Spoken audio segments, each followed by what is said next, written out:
ika-siyamnaput-isang kabanata. Ang Diyos ang ating tagapagtanggol.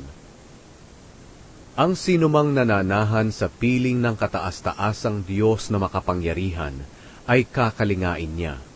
Masasabi niya sa Panginoon, "Kayo ang kumakalinga sa akin at nagtatanggol. Kayo ang aking Diyos na pinagtitiwalaan." Tiyak na ililigtas kanya sa bitag ng masasama at sa mga nakamamatay na salot.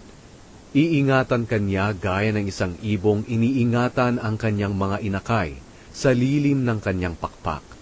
Iingatan ka at ipagtatanggol ng kanyang katapatan.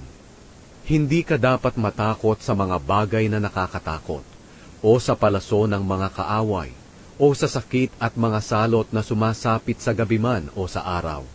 Kahit libo-libo pa ang mamatay sa paligid mo, walang mangyayari sa iyo.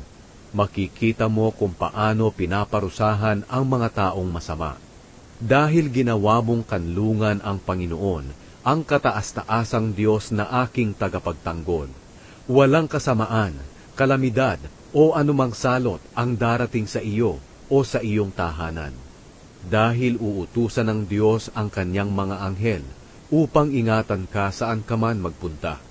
Bubuhatin kanila upang hindi masugatan ang iyong mga paa sa bato.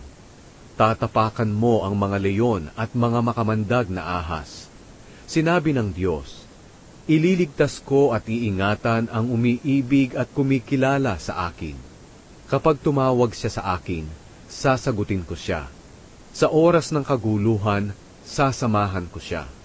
Ililigtas ko siya at pararangalan. Bibigyan ko siya ng mahabang buhay at ipapakita ko sa kanya ang aking pagliligtas."